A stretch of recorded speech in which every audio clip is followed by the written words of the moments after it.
Hello students, आज हम business का वही टॉपिक आगे कंटिन्यू करते हैं, फाइनेंशियल मैनेजमेंट का।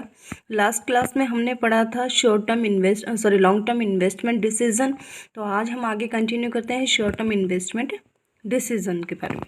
लॉन्ग टर्म इन्वेस्टमेंट डिसीजन के बारे में हमने बताया था कि जो फिक्स असेट्स वगैरह पे इन्वेस्ट करने से रिलेटेड डिसीजन होता है उसको बोलते हैं लॉन्ग टर्म इन्वेस्टमेंट डिसीजन। तो शॉर्ट टर्म इन्वेस्टमेंट डिसीजन होता है किससे रिलेटेड? वर्किंग कैपिटल से रिलेटेड। कोई भी डिसीजन जो वर्किंग कैपिटल मैनेजमेंट से रिलेटेड लिया जाता है उसको बोलते हैं short term investment decision. Short term मतलब जो डे टू डे बिजनेस में एक्टिविटी होती हैं उससे रिलेटेड, उन पे कितना इन्वेस्ट करना, जैसे रॉ मटेरियल हो गया, रॉ मटेरियल हो गया, या फिर हमारा कितना कैश हमें बिजनेस में चाहिए, वो सब। तो जो हमारा शॉर्ट टर्म इन्वेस्टमेंट डिसीजन है वो ऐसा होना चाहिए कि हमारे पास जो शॉर्ट टर्म फंड है या कैपिटल है वो ना तो बहुत ज़्यादा हो ना ही बहुत कम हो, एडिक्वेट क्वांटिटी में होनी चाहिए। एडिक्वेट क्यों बोला गया है? क्योंकि अगर ज़्यादा हो या कम हो, दोनों ही कंडीशन क्या होते हैं बिजनेस के लिए हार्मफुल होती है। कैसे हार्मफुल होती है?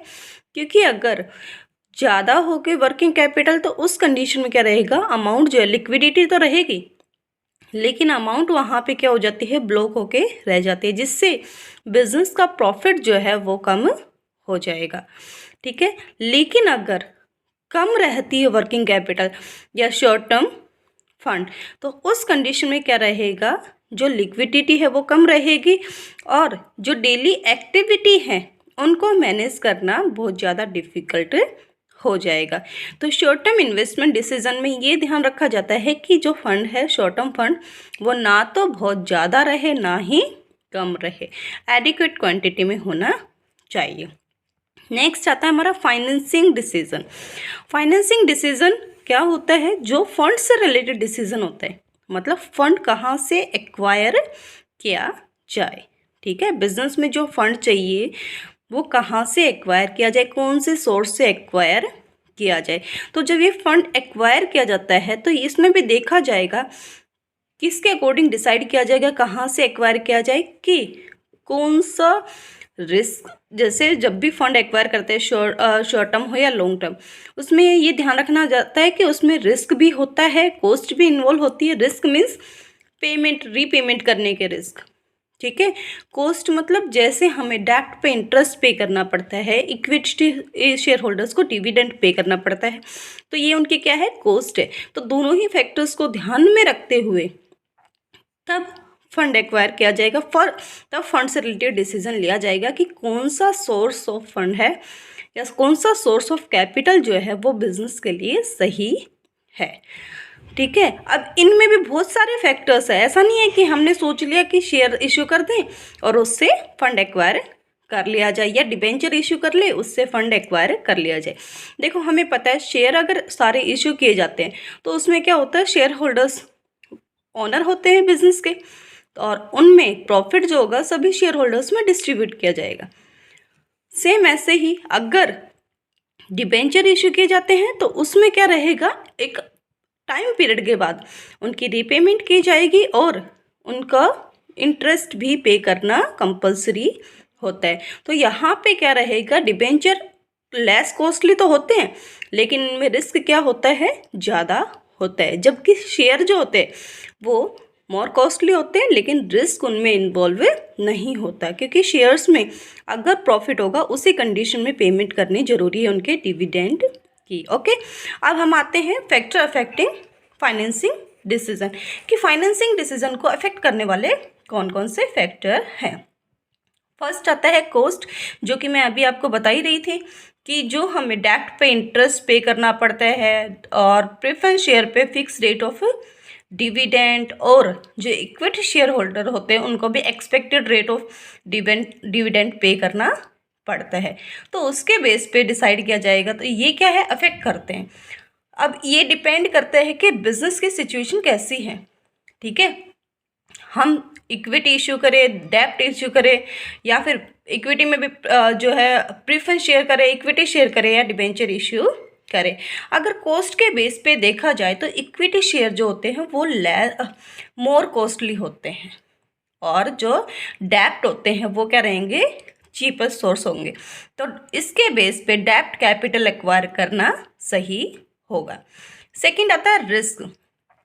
अभी बताया था मैंने कि रिस्क जो होता है डेब्ट में क्या होता है, ज़्यादा रिस्क होता है। तो रिस्क के बेस पे अगर देखा जाए तो डेब्ट यूज़ ना किया जाए। नेक्स्ट है फ्लोटेशन कॉस्ट। फ्लोटेशन, सबसे पहले तो ये पता होना जरूरी है कि फ्लोटेशन कॉस्ट क्या होती है।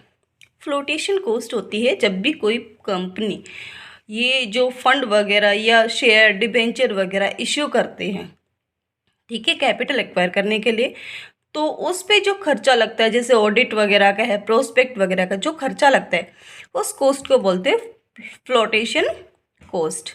ठीक है, तो फ्लोटेशन कॉस्ट के बेस पे अगर देखा जाए तो रिटेन अर्निंग जो है वो सबसे बेस्ट रहेगी। अभी रिटेन अर्निंग होती क्या है, जो बिजनेस अपने फ्यूचर के लिए बचा के रखता है उसको बोलते हैं। नेक्स्ट है कैश फ्लो पोजीशन। अब कौन सा सोर्स ऑफ फंड हो, ये कैश फ्लो पोजीशन पे भी डिपेंड करता है। अगर कैश फ्लो पोजीशन अच्छी है, इट मीन्स अगर कंपनी की पोजीशन ऐसी है कि वो डेब्ट के इंटरेस्ट जो है वो इजीली पेमेंट कर दे या उसका रिफंड जो है वो इजीली कर दे, तो डेब्ट कैपिटल इशू की जा सकती है क्योंकि ये चीप सोर्स है।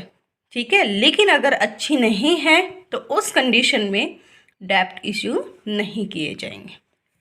नेक्स्ट है level of operating fixed operating cost. Fixed operating cost कौन सी है कि जो बिजनेस को पे करनी है, जैसे कि बिल्डिंग का रेंट हो गया, पेमेंट जो है सैलरी वगैरह हो गया, इंश्योरेंस प्रीमियम हो गया, ये तो क्या है फिक्स्ड ऑपरेटिंग कॉस्ट। दूसरा आता है fixed financial cost. Financial cost में वही इंटरेस्ट ऑन डिबेंचर है आपका, ठीक है, और डिविडेंड वगैरह है, ये क्या है फाइनेंशियल कॉस्ट में आएंगे आपके। तो अगर ऑपरेटिंग कॉस्ट ज़्यादा है तो उस कंडीशन में डेब्ट यूज़ नहीं करना है, क्योंकि अगर ऑपरेटिंग कॉस्ट ज़्यादा आ रही है तो मे बी ऐसी सिचुएशन आ जाए कि कंपनी के पास इंटरेस्ट पे करने के लिए फंड ना हो। ओके, तो अगर ऑपरेटिंग कॉस्ट लो है तो डेब्ट यूज़ किया जा सकता है, वो प्रॉफिटेबल रहेगा। लेकिन अगर ऑपरेटिंग कॉस्ट ज़्यादा है तो डेब्ट यूज़ ना किया जाए। उसके बाद है कंट्रोल कंसिडरेशन। कंट्रोल कंसिडरेशन का मतलब क्या है कि अगर जो बिजनेस के ओनर है या कंपनी के ओनर है वो क्या चाहते हैं, कम लोगों का कंट्रोल या ज़्यादा लोगों का कंट्रोल अपने बिजनेस पे। देखो सीधी सी बात है कि अगर जितने ज़्यादा शेयर होल्डर होंगे वो कंपनी के क्या कहलाते हैं, ओनर कहलाते हैं। तो नंबर ऑफ इक्विटी शेयर जितने ज़्यादा रहेंगे, कंपनी का कंट्रोल उतने ही ज़्यादा लोगों के हाथ में जाएगा, और ये किसी भी बिजनेस के लिए अच्छी सिचुएशन नहीं है। तो कंट्रोल के बेस पे अगर देखा जाए तो इक्विटी कैपिटल को अवॉइड करना बेटर रहेगा।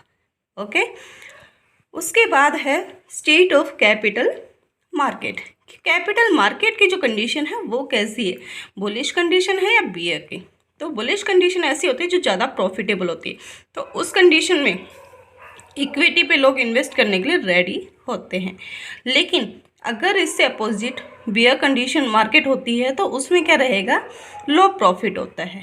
तो लो प्रॉफिट में कोई भी पर्सन इन्वेस्ट करने के लिए रेडी नहीं रहता, तो उस कंडीशन में डेब्ट चूज़ करना बेटर रहेगा। ओके, अब नेक्स्ट हमारा आता है डिविडेंड डिसीजन। डिविडेंड डिसीजन क्या होता है, डिविडेंड मीन्स जो प्रॉफिट होता है उसमें कितना शेयर होल्डर्स को दिया जाए, कितनी अमाउंट रिटेन करके रखी जाए फ्यूचर के लिए। ठीक है, तो डिविडेंड डिसीजन का मतलब है कि जो प्रॉफिट है उसको किस तरह से डिस्ट्रीब्यूट किया जाए, कितना फ्यूचर के लिए रखा जाए और कितना डिविडेंड में डिस्ट्रीब्यूट कर दिया जाए। तो इसको भी अफेक्ट करने वाले बहुत सारे फैक्टर है। फर्स्ट तो है अर्निंग। इसका मतलब अगर डिविडेंड प्रेजेंट या अर्निंग अच्छी है तो इट मीन्स ज़्यादा डिविडेंड दिया जा सकता है, क्योंकि जो डिविडेंड पे किया जाता है वो प्रेजेंट और रिजर्व जो प्रॉफिट होता है दोनों को ध्यान में रख के किया जाता है। अगर मान लो पहले से रिटेन करके रखा है और अभी भी प्रॉफिट हुआ है तो उस कंडीशन में ज़्यादा डिविडेंड दिया जा सकता है। स्टेबिलिटी ऑफ अर्निंग, अगर अर्निंग स्टेबल है, ठीक है, उस कंडीशन में डिविडेंड डिक्लेयर किया जा सकता है क्योंकि अच्छी पोजीशन है। और अगर अर्निंग जो है वो स्टेबल नहीं है, मतलब कभी कम हो रही है कभी ज़्यादा हो रही है, उस कंडीशन में डिविडेंड डिक्लेयर कम किया जाएगा या फिर नहीं किया जाएगा, या उसको डिक्लेयर करना अच्छी पोजीशन नहीं होगी। ठीक है, अच्छा डिसीजन नहीं होगा। ऐसा क्यों है? क्योंकि कम ज़्यादा हो रहा था। मान लो किसी ईयर में ज़्यादा हुआ तो किसी नेक्स्ट ईयर में भी प्रॉफिट क्या हो जाए, कम हो जाए। स्टेबल में तो क्या होता है कि जो हो रहा है इतना तो प्रॉफिट होना ही है, तो वहाँ से मैनेज किया जा सकता है। लेकिन बाई चांस किसी ईयर में बहुत कम हो गया, अगर स्टेबल नहीं होगा तो उस कंडीशन में लॉस हो सकता है। उसके बाद है स्टेबिलिटी ऑफ डिविडेंड। ठीक है, जो कोई भी कंपनी है वो ऐसे पॉलिसी अडॉप्ट करना चाहेगी, मेंटेन करना चाहेगी जिसमें डिविडेंड क्या रहे, स्टेबल रहे। क्योंकि कोई भी शेयर होल्डर रहेगा वो क्या चाहेगा कि उसका जो डिविडेंड है वो स्टेबल बना रहे, कम ना हो।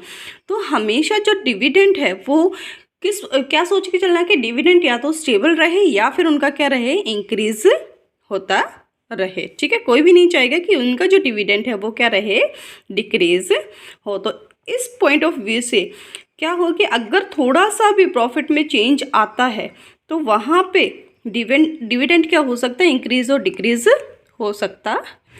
और शेयर होल्डर जो है वो कभी नहीं चाहेंगे कि उनका प्रॉफिट इंक्रीज, तो सब चाहेंगे लेकिन डिक्रीज नहीं चाहेंगे। तो इसमें क्या होगा कि अगर डिविडेंड स्टेबिलिटी है तो वहाँ पे क्या रहेगा, वो बेनिफिशियल रहेगा कंपनी के लिए और शेयर होल्डर्स के लिए भी। ठीक है, नेक्स्ट है ग्रोथ अपॉर्चुनिटी। अब अगर लग रहा है कि फ्यूचर में बिजनेस का ग्रोथ होने के चांसेस है, उस सिचुएशन में प्रॉफिट को रिटेन करके रखना ज़्यादा बेनिफिशियल रहेगा। क्योंकि फ्यूचर में अगर ग्रोथ करने के चांसेस हैं तो वहाँ पे क्या रहेगा, आपको इन्वेस्ट करना पड़ सकता है। तो इन्वेस्ट करोगे तो उसके लिए आपको बाहर से मनी लेने की ज़रूरत नहीं पड़ेगी, कैपिटल मार्केट से लेने की ज़रूरत नहीं पड़ेगी। तो वहाँ पे डिविडेंड डिक्लेयर ना करके या डिविडेंड का कुछ हिस्सा रिटेन करके रख लिया जाए। नेक्स्ट है cash flow position. Cash flow जो होता है वो कैश फ्लो जो होता है वो उस पर डिपेंड करता है डिविडेंड कम दिया जाए या ज़्यादा दिया जाए। अगर मान लो कंपनी के इनकम अच्छी है, ये हो सकता है कि कंपनी की इनकम अच्छी हो लेकिन उनके पास डिविडेंड पे करने के लिए या डिविडेंड पे ना कर पाए, तो उस कंडीशन में डिपेंड करता है कैश फ्लो पोजीशन पे कि वो डिविडेंड कितना पे करेंगे। ठीक है, तो अगर कैश फ्लो पोजीशन अच्छी होगी तो डिविडेंड ज़्यादा डिक्लेयर किया जाएगा और कैश फ्लो पोजीशन अच्छी नहीं होगी तो कम डिविडेंड डिक्लेयर किया जाएगा।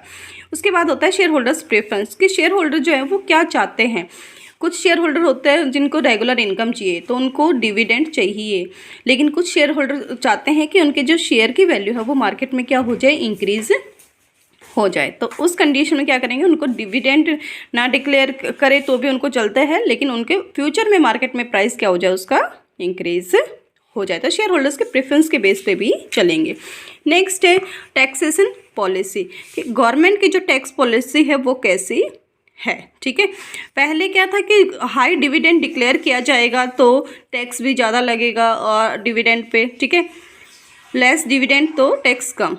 तो लेकिन आज के टाइम पे जो है डिविडेंड वो है टैक्स फ्री कर दिया गया है, तो इस वजह से हाई डिविडेंड पे किया जा सकता है। उसके बाद है stock market reaction. Stock market reaction पे भी डिपेंड करता है कि या स्टॉक मार्केट कैसे चल रही है उसके बेस पे भी डिपेंड करता है कि डिविडेंड ज़्यादा है या पे करें या कम। ठीक है, इसका मतलब क्या है कि डायरेक्टली रिलेट करती है। डिविडेंड ज़्यादा डिक्लेयर किया जाएगा तो इसका मतलब क्या है, ये कंपनी के लिए अच्छी न्यूज़ होगी, तो शेयर के प्राइस भी क्या रहेंगे, इंक्रीज हो जाएंगे। और डिविडेंड कम डिक्लेयर किया जाएगा तो जो शेयर के प्राइस है वो क्या हो जाएंगे, कम हो जाएंगे। तो इसके बेस पे देखा जाएगा तो क्या किया जाएगा, ज़्यादा डिविडेंड डिक्लेयर करना बेटर रहेगा। असेस टू कैपिटल मार्केट, देखिए अगर हमें फंड की ज़रूरत पड़ती है और मार्केट से इजीली कलेक्ट किया जा सकता है कैपिटल मार्केट से, तो उस कंडीशन में हाई डिविडेंड डिक्लेयर किया जा सकता है। लेकिन अगर हमें फ्यूचर में फ़ंड की रिक्वायरमेंट हो और इजीली फ़ंड नहीं मिले, उस कंडीशन में उसको रिटेन करना बेटर रहेगा बजाय के डिविडेंड डिक्लेयर करना। उसके बाद है लीगल कॉन्स्टेंट। और डिविडेंड पॉलिसी जो होती है कंपनी की, उसमें क्या होता है, कुछ एक लिमिट लो बनाया जाता है, उसमें क्या होता है, डिविडेंड की लिमिट डिसाइड की जाती है। इस लीगल प्रोविज़न के अकॉर्डिंग कंपनी जो होती है वो शेयर कैपिटल में से डिविडेंड पे नहीं कर सकती, क्योंकि इसकी वजह से क्या होता है, शेयर कैपिटल रिड्यूस हो जाती है। तो उस कंडीशन में अगर प्रॉफिट होगा तो ही डिविडेंड पे किया जाएगा, किसी ईयर में प्रॉफिट नहीं होगा तो शेयर कैपिटल में से डिविडेंड पे नहीं किया जाएगा। नेक्स्ट है कॉन्ट्रेक्चुअल कॉन्स्टेंट। अब कई बार क्या होता है, जब कंपनी फाइनेंस रिसीव करती है तो वहाँ पे जो डेप्ट जो इशू किए हैं, तो डिबेंचर होल्डर क्या कर देते हैं कि वो बैन लगा देते हैं कि कंपनी डिविडेंड पे नहीं करेगी, तो उस कंडीशन में कंपनी डिविडेंड पे नहीं कर सकती। आज के लिए इतना ही। Thank you.